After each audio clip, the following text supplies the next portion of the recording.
Salam, selamat bertemu dengan Anda semua. Tidak kira di mana Anda berada pada pagi hari ini, kita sangat bersyukur kepada Tuhan atas anugerah dan kasih Tuhan kita dapat bersama bertemu lagi di udara untuk beribadah. Dan saya sangat yakin bahwa Tuhan ada beserta dengan kita semua. Tidak kira di mana Anda berada, engkau sedang berada di rumah bersama keluarga Anda, atau Anda bersendirian di tempat yang jauh karena tidak dapat pulang bersama dengan keluarga. Dimanapun Anda berada, saya mau katakan damai surga Tuhan itu ada bersama dengan Anda pada pagi hari ini. Nah, pada pagi hari ini, pagi yang indah, pagi yang luar biasa. Sudah pagi yang mana kita rayakan ataupun hari yang kita rayakan. Karena 2000 tahun yang lalu setelah Yesus itu mati, kita tahu pada hari yang ketiga dia bangkit. Dia mengalahkan kuasa maut, dia mengalahkan kuasa segala macam kuasa yang ada, dan dia menjadi Raja di atas segala raja, Tuhan di atas segala Tuhan. Maka pada pagi hari ini kita mau merayakan, kita mau menyambut, dan kita mau mengistiharkan Yesus Kristus itu adalah Tuhan. Oleh karena dia hidup, ada hari esok untuk kita semua. Nah, seperti mana yang telah terjadi dalam beberapa Ahad yang sudah lalu, kita tidak dapat bertemu di gereja ataupun di gedung bangunan yang mana kita dapat berkumpul bersama. Itu tidak dapat kita lakukan dalam 3 minggu yang sudah berlalu, dan ini adalah minggu yang keempat. Nah, seringkali kita mendefinisikan gereja itu sebagai gedung bangunan dan disertai dengan berbagai program ataupun aktiviti. Tetapi saudara yang saya kasih dalam Tuhan, bagaimana dalam keadaan seperti yang kita alami sekarang ini? Apakah ia masih relevan? Apa sudah jadi dengan gedung gereja? Apa impak yang boleh gedung gereja itu lakukan untuk membantu masyarakat yang sedang mengalami kesusahan ataupun mengalami kegawatan seperti mana yang terjadi pada beberapa waktu ini? Nah, saudara yang saya kasih dalam Tuhan, pada pagi hari ini saya ingin membawa kita kepada satu pengertian yang alkitabiah dengan istilah gereja yang sesungguhnya, dan bagaimana gereja yang sesungguhnya ini dapat berimpak ataupun dapat memberi impact ataupun pengaruh kepada masyarakat dan menjadi relevan di dalam keadaan seperti yang kita alami sekarang ini.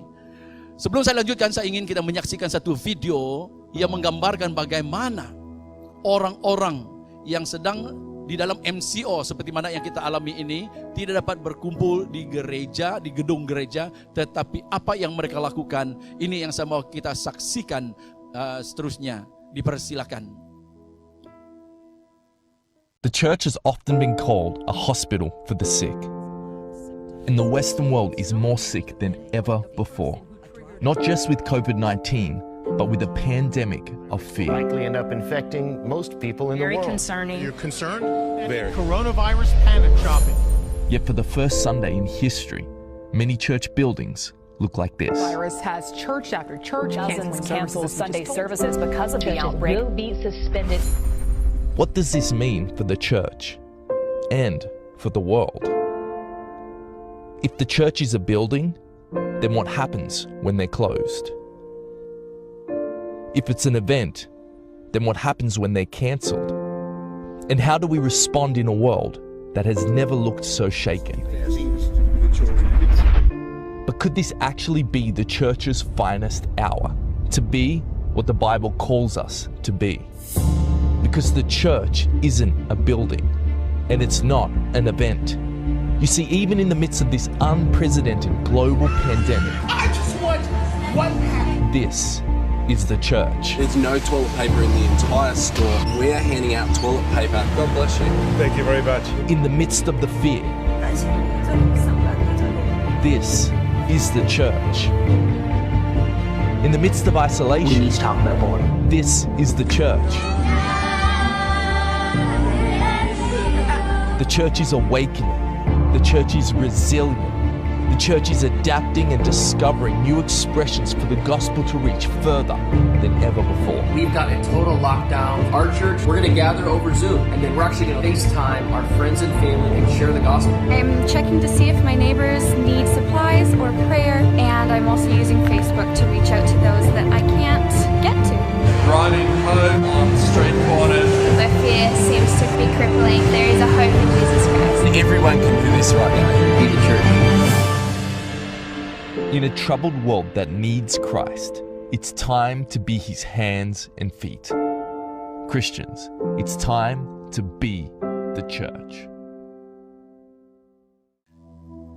Nah, saya mau mengajak kita untuk melihat dalam Alkitab pengalaman Tuhan Yesus bersama dengan murid-muridnya suatu ketika. Kita akan lihat di dalam Matius bab yang ke-16 ayat 13 sampai 19. Yesus berbicara dengan muridnya, dia bertanya kepada mereka. Setelah Yesus tiba di daerah Kaisarea Filipi, ia bertanya kepada murid-muridnya, kata orang, siapakah anak manusia itu? Jawab mereka, ada yang mengatakan Yohanes Pembaptis, ada juga yang mengatakan Elia, dan ada yang pula mengatakan Yeremia atau salah seorang nabi. Lalu Yesus bertanya kepada mereka, tetapi apa katamu, siapakah aku ini? Maka jawab Simon Petrus, engkau adalah Mesias, anak Allah yang hidup. Kata Yesus kepadanya, berbahagialah engkau Simon bin Yunus, sebab bukan manusia yang menyatakan itu kepadamu, melainkan Bapa-Ku yang di surga. Dan aku pun berkata kepadamu, engkau adalah Petrus, dan di atas batu karang ini aku akan mendirikan jemaatku ataupun gerejaku, dan alam maut tidak akan menguasainya. Kepadamu akan kuberikan kunci kerajaan surga.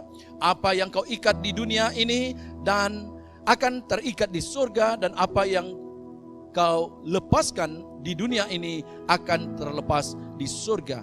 Saya baca juga di dalam bahasa Inggris, terjemahan di dalam NKJV. Jesus answered and said to them, blessed are you, Simon Bar-Jonah, for flesh and blood has not revealed this to you, but my Father who is in heaven. And I also say to you that you are Peter, and on this rock I will build my church, and the gate of Hades shall not prevail against it. Saudara yang saya kasih dalam Tuhan, saya mau mengajak Anda untuk merenungkan ataupun memperhatikan kalimat gereja ini yang seringkali kita rujukkan kepada bangunan yang kita katakan menjadi gereja. Seperti mana yang saya katakan tadi, kita sudah melihat juga video tadi bahwa fungsi bangunan itu dalam keadaan seperti ini sepertinya tidak relevan. Bangunan gereja kita juga, bangunan-bangunan yang ada tempat ibadah itu dalam waktu keadaan seperti ini kosong. Sama juga seperti yang kita lihat di dalam video tadi. Jadi saudara yang saya kasih dalam Tuhan, saya mau menarik perhatian kita kepada pengajaran ataupun khotbah yang disampaikan pada hari ini, yaitu bahwa saudara dan saya yang percaya di dalam nama Tuhan Yesus itu adalah sesungguhnya gereja Tuhan. You are the church. Amen. Katakan semua, you are the church. Katakan dengan yang kiri kanan Anda, katakan kepada dia, engkau adalah gereja. Sekali lagi katakan, engkau adalah gereja. Amin. Nah saudara yang saya kasih dalam Tuhan, apa fungsi gereja ataupun fungsi Anda sebagai gereja? Nah daripada pembacaan kita tadi itu, saudara yang saya kasih dalam Tuhan, dalam kata aslinya itu on this rock, dia katakan di situ. Nah Yesus sedang membicarakan kepada Petrus bahwa atas dasar pengertianmu ini, atas dasar fondasi ini, aku akan mendirikan gerejaku. Apa fondasinya itu? Bahwa Petrus yang mengatakan tadi, kamu adalah Mesias, anak Allah. Nah saudara yang saya kasih dalam Tuhan, kalau saudara dan saya adalah yang mengakui Yesus Kristus itu adalah anak Allah. Dia adalah penyelamat. He is the Savior. He is the Messiah. Engkau adalah yang dikatakan gereja Tuhan. Haleluya. Dan dikatakan juga dalam kata asli saya katakan tadi itu adalah eklesia ataupun call out. Kita dipanggil keluar. Kita dikeluarkan daripada kegelapan masuk di dalam terangnya Tuhan. Haleluya. Kita yang dahulunya gelap sekarang ini menjadi terang. Haleluya. Jadi saudara yang sekalian dalam Tuhan, kita akan lihat fungsi kita sebagai gereja Tuhan. Kita sangat bersyukur kepada Tuhan karena Yesus Kristus yang kita raih ataupun kita ingati pada hari Jumat yang lalu, pada Jumat Agung, yang telah mati menjadi korban bagi kita untuk menebus kita. Dialah yang mengambil kita ini daripada kehidupan lama, daripada kehidupan kegelapan itu, dan hidup di dalam terangnya Dia, di dalam persekutuan dengan Dia. Dan kita inilah yang dikatakan sesungguhnya gereja Tuhan. Haleluya. Nah, yang pertama, apa fungsi saudara dan saya sebagai gereja? Yang pertama, firman Tuhan mengatakan bahwa kita ini adalah tempat tinggalnya Roh Kudus. Katakan, tempat tinggalnya Roh Kudus. We are the temple of the Holy Spirit. Amin. Kita lihat di dalam firman Tuhan. Di dalam 1 Korintus bab yang ketiga ayat 16, kata firman Tuhan, 1 Korintus 3:16, tidak tahukah kamu bahwa kamu adalah bait Allah dan bahwa Roh Allah diam di dalam kamu. Nah, saudara yang sekalian dalam Tuhan, dikatakan bahwa hidup kita ini ataupun tubuh kita ini, diri kita ini adalah rumah Tuhan. Katakan, saya adalah rumah Tuhan. Katakan dengan yang kiri kanan Anda, kamu adalah rumah Tuhan. Amen. So you are the church. Kamu adalah gereja Tuhan, tempat tinggalnya Roh Kudus. Haleluya. Nah, hari ini kita tidak berkumpul di gedung bangunan gereja kosong saja. Tetapi hari ini kita lihat seperti mana firman Tuhan ini, kebenaran firman Tuhan yang dikatakan bahwa Rohnya ada di dalam setiap orang yang mengakui Yesus Kristus itu Tuhan. Jadi kalau hari ini engkau adalah seorang yang percaya di dalam nama Tuhan Yesus, Roh Tuhan itu ada di dalammu. Amin. Maka saudara yang sekalian dalam Tuhan juga, kita sangat bersyukur atas apa yang Yesus telah lakukan ini. Dan di dalam 1 Korintus 3:17 dia katakan, jika ada orang yang membinasakan bait Allah, maka Allah akan membinasakan dia. Sebab bait Allah adalah kudus dan bait Allah itu ialah kamu. Jadi saudara yang sekalian dalam Tuhan, pada hari ini mari kita semua yang percaya di dalam nama Tuhan Yesus ini, peliharalah tubuhmu, peliharalah hidupmu sebagai satu tempat yang kudus karena Roh Kudus ada di dalammu. Dan bila Dia ada tinggal di dalammu, saudara yang sekasih dalam Tuhan, itu satu hal yang sangat luar biasa. Engkau mendapat kebenaran firman Tuhan ini pada pagi hari ini. Saudara, ada orang katakan, saya ini masih manusia, saya ini seringkali terjebak dengan dosa. Saudara yang saya kasih dalam Tuhan, kalau engkau mengerti ada Roh Kudus Tuhan di dalammu, Dia yang akan menolong engkau hidup di dalam kemenangan. Haleluya.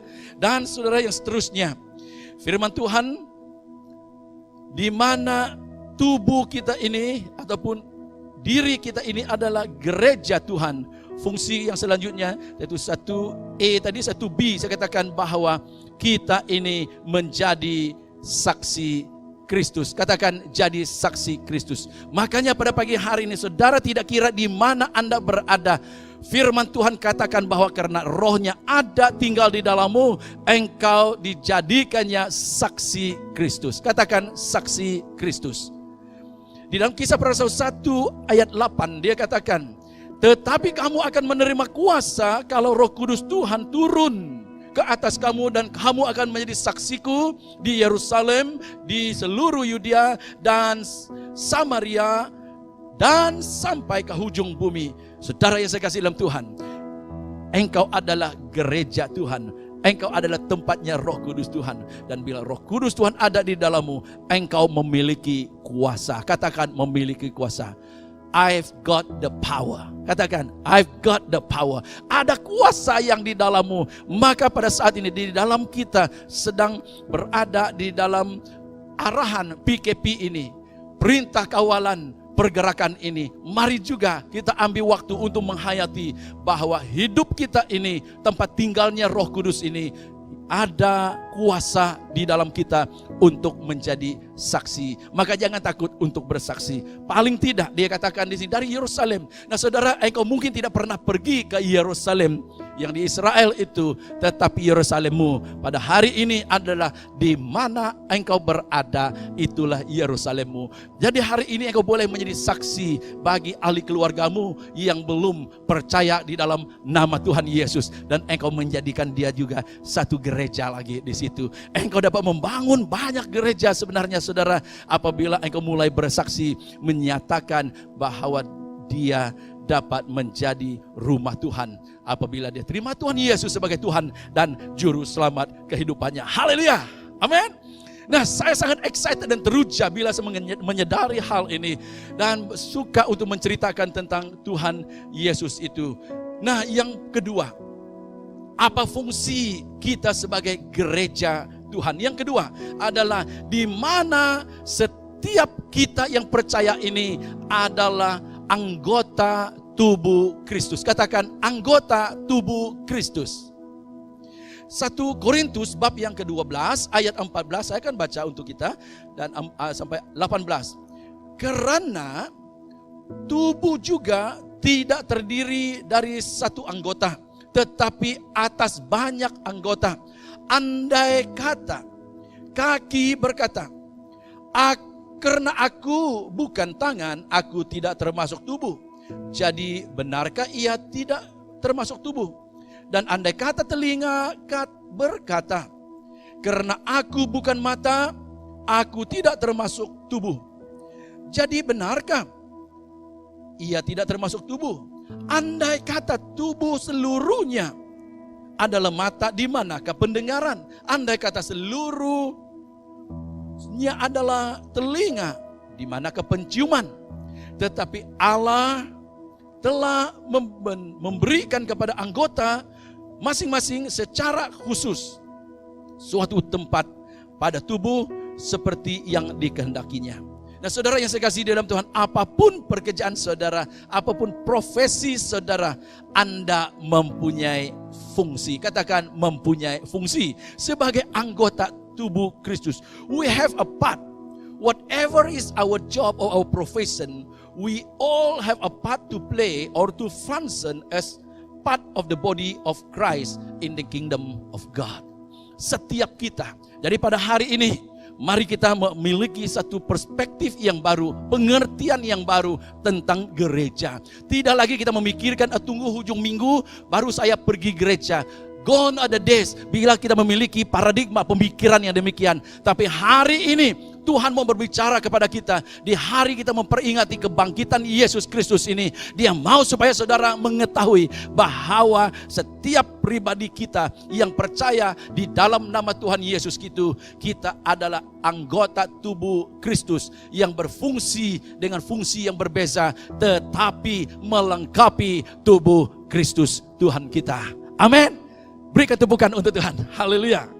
Nah saudara yang saya kasih di dalam Tuhan, yang selanjutnya, yang ketiga, apa fungsi kita sebagai gereja atau sebagai pribadi ini tadi? Yang seterusnya semakin menarik perhatian kita. Poin yang ketiga, kita, firman Tuhan katakan, kita adalah garam dan terang dunia. Katakan, garam dan terang dunia. Kita akan lihat di dalam Matius bab yang kelima ayat 13 sampai ke 16. Dan di situ dia menyatakan, nah mari saya ajak kita untuk lihat dulu di dalam firman Tuhan. Di dalam ayat yang ke-13. Pertama dikatakan, kamu adalah garam dunia. Ayat 13, kamu adalah garam dunia. Jika garam itu menjadi tawar, dengan apakah ia diasinkan? Tidak ada lagi gunanya selain dibuang dan diinjak orang. Saudara yang saya kasih dalam Tuhan, kerinduan hati Tuhan untuk setiap kita yang percaya di dalam nama Tuhan Yesus adalah supaya melalui kehidupan kita ini, kita dapat jadi berkat bagi orang lain. Kita, seperti mana dikatakan, garam ini, dia akan mengasinkan. It give taste. Jadi saudara yang saya kasih di dalam Tuhan pada pagi hari ini, kehidupan kita ini seharusnya membawa sesuatu yang baik kepada mereka yang ada di sekitar kita. Walaupun mereka mungkin belum percaya kepada Tuhan ataupun belum mengenal Kristus dalam kehidupan mereka. Kita yang menjadi orang percaya, Tuhan mau kita menjadi orang yang akan membawa kebaikan di tempat itu. Sama ada itu adalah di tempat kerjamu, ataupun di tempat sekolahmu, atau dalam keluargamu. Mungkin ada ahli keluarga Anda yang belum percaya kepada Tuhan, atau engkau berada dalam satu community orang yang tidak mengenal Tuhan. Tuhan mau supaya Anda mengasinkan, supaya saudara menjadi berkat di situ. Haleluya. Dan seterusnya dikatakan bahwa kamu adalah terang dunia. Saudara yang saya kasih dalam Tuhan, firman Tuhan tidak pernah mengajarkan supaya kita menjadi terang di dalam gereja ataupun di dalam bangunan. Kita dipanggil keluar daripada kegelapan supaya menjadi terang. And we become the light. Karena kita ada dalam Kristus. Dan Tuhan katakan bahwa kita adalah terang itu. Karena Kristus ada dalam kita, kita menyinari terangnya. Orang dapat melihat perbezaan kita. Dan Tuhan mau kita membawa terang ini kepada dunia yang gelap itu. Tapi hari-hari ini kita lihat banyak gereja tidak berfungsi seperti mana firman Tuhan ini yang mau kita menjadi terang itu. Nah, di dalam ayat yang selanjutnya, di dalam 14 dia katakan, kamu adalah terang dunia. Kota yang terletak di atas gunung tidak mungkin tersembunyi. Saudara yang sekalian dalam Tuhan, as a church, sebagai orang percaya kepada Tuhan, there is no way that you can say that you are a Christian and you are hiding yourself. Engkau menyembunyikan dirimu. No. Tuhan mau supaya saudara dan saya sebagai orang yang percaya kebaikan Tuhan yang sudah kita alami itu jangan kita sembunyikan. Amin. Dia katakan kota yang terletak, karena kota itu pastinya terang kan, ada lampu-lampu cahaya yang tidak mungkin, there's no way that, kecuali itu adalah satu kota yang memang tidak ada electricity, tidak ada terangnya di situ. Maka itu sebabnya saudara yang sekalian dalam Tuhan, dia katakan kota yang terletak di atas gunung tidak mungkin tersembunyi. Nah, sebagai gereja, Anda suka atau tidak, terang Anda tidak boleh disembunyikan. Amin. You like it or not, you cannot hide that light. Anda tidak boleh menyembunyikan. Seperti sebuah kota yang saya katakan tadi, tidak boleh, you just cannot hide it. Karena memang ada terangnya di situ. Haleluya. Jadi hari ini biarlah kehidupan kita di waktu kita sedang mengalami PKP ini, ya mungkin terhad di dalam keluarga kita. Mana tahu hari ini di dalam keluargamu masih ada yang belum percaya kepada Tuhan.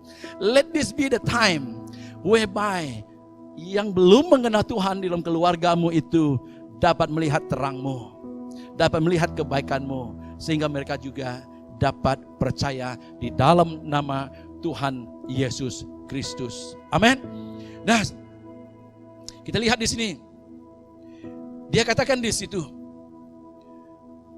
sebagai gereja, tadi saya katakan tidak boleh sembunyikan. Maksudnya di situ, terang itu tidak boleh disembunyikan adalah pekerjaan baik yang kita lakukan tidak boleh disembunyikan. Ada orang katakan, jangan menunjuk-nunjukkan, jangan tunjuk, jangan show lah.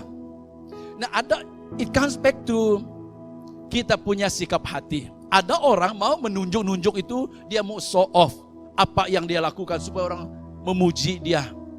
Memang ada begitu. Nah, sikap yang begitu memang tidak baik.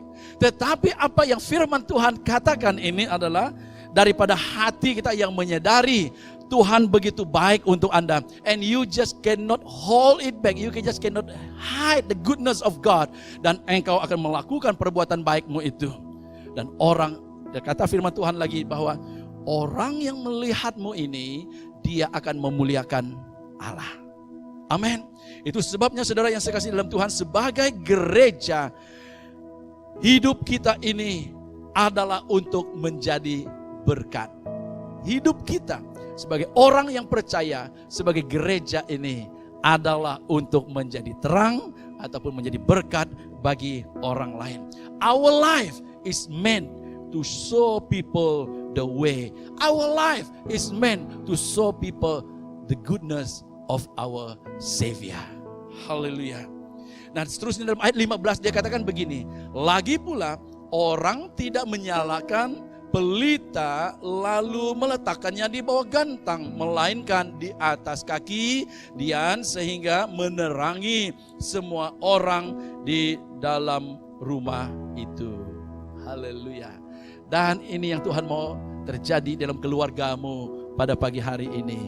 Engkau yang sudah mengakui Tuhan Yesus sebagai Tuhan dan Juru Selamat hidupmu, Tuhan mau engkau datang di dalam masa kuarantin ataupun masa tahanan ataupun masa kita semua ditahan di dalam keluarga ataupun di dalam family kita sendiri. Ada yang belum percaya kepada Tuhan Yesus dalam keluargamu ini.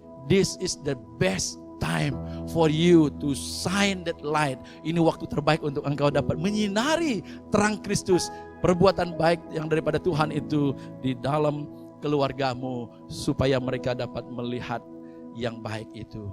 Haleluya. Nah, saudara yang saya kasih di dalam Tuhan, our life is meant to bring hope to the hopeless.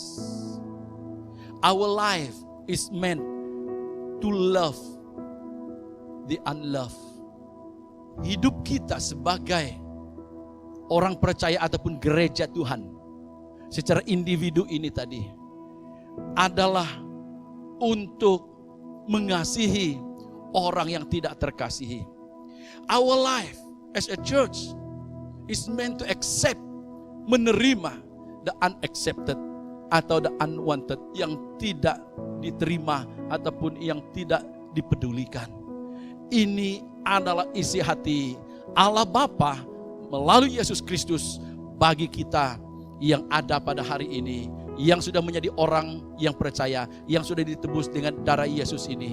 Yesus melakukan ini, dia mati dan menebus kita supaya kita juga dapat menjadi alat untuk menjangkau jiwa-jiwa datang ke dalam kerajaannya. Saudara, kita sangat bersyukur. Saya sangat bersyukur dengan jemaat Tuhan BM on the Rock telah juga saya lihat melakukan ini dalam 2-3 minggu yang sudah berlalu. Saya lihat bahwa saling memperhatikan, dan walaupun kita tidak dapat mengunjungi satu dengan yang lain, yang saya dengar adalah bahwa kita saling menghubungi satu dengan yang lain, melihat siapa yang ada di dalam kekurangan. This is the heartbeat of God. Ini adalah hati Tuhan, supaya kita tidak memikirkan tentang diri kita saja, kita memperdulikan mereka yang di dalam kekurangan juga.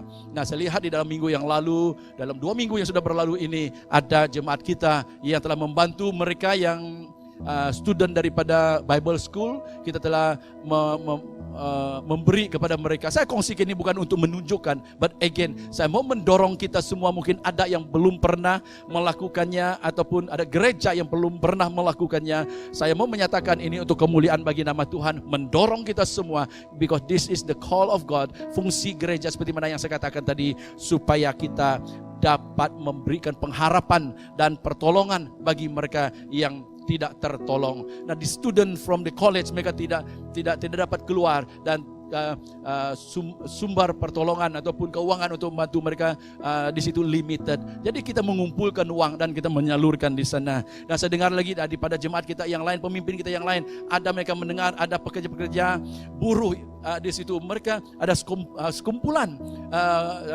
IBAN daripada gereja kita, kelompok IBAN ini. Mereka telah mengumpulkan uang, and they bank in and they send money to these people. Wow. Ini yang Tuhan mau terjadi dalam kehidupan kita sebagai gereja Tuhan. The church of God is alive. Even though we cannot come together, berkumpul dalam satu gedung, but wherever we are, we still can play our part. Kita masih dapat berfungsi untuk jadi berkat bagi masyarakat. Dan saya juga ada dengar bahwa ada keluarga-keluarga yang ada mungkin yang tidak ada pekerjaan yang tetap dan sudah kekurangan perbelanjaan mereka, dan ada jemaat kita juga yang menghulurkan tangan untuk memberi. Dan saya dengar ini dilakukan oleh bapak-bapak daripada gereja kita on the rock. Mereka dengan senang hati untuk menghulur. This is what we call church. Ini yang dikatakan gereja. Tidak kira di mana kita berada, kita saling memperhatikan. Dan saya sangat yakin apabila setiap gereja ataupun orang-orang percaya yang mengerti dia adalah gereja Tuhan itu, dia berfungsi seperti mana kehendak Tuhan itu untuk menolong orang yang tidak tertolong, untuk mengasihi orang yang tidak terkasihi, dan untuk menerima orang yang tidak diterima. Kita akan melihat bahwa seperti dalam ayat yang seterusnya itu dia katakan, demikianlah hendaknya terangmu bercahaya di depan orang supaya mereka melihat perbuatanmu yang baik dan memuliakan Bapamu yang di surga. Kita tidak menagihkan, we don't expect anything from them, but because of God's love yang melalui kita melakukannya. Nah saudara yang saya kasih dalam Tuhan, sebagaimana yang dikatakan kita berfungsi sebagai gereja ini, kita tidak dapat menyembunyikan terang ataupun kebaikan Tuhan ini. Jadi untuk merumuskan sebagai gereja yang hidup dan yang aktif, perbuatan baik Anda tidak dapat disembunyikan. Amin.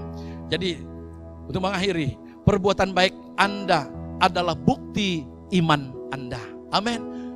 Ini bukan untuk mendapatkan pahala seperti ada orang kata, it's not about kita melakukan semua yang baik ini supaya Tuhan lebih mengasihi kita. No, we don't think in that way. Karena kasih Tuhan itu 100% dia memang sudah buktikan waktu dia mati di kayu salib 2000 tahun yang lalu. Now it's our part to respond kepada kasihnya itu. Maka kita menunjukkan, membuktikan iman kita itu dengan perbuatan baik kita. Amin. Yang kedua, perbuatan baik kita ini adalah bukti kasih kita kepada Tuhan dengan melakukan perbuatan-perbuatan yang baik kepada orang yang tidak tertolong itu. Dan yang terakhir, perbuatan baik Anda itu adalah kehendak Allah.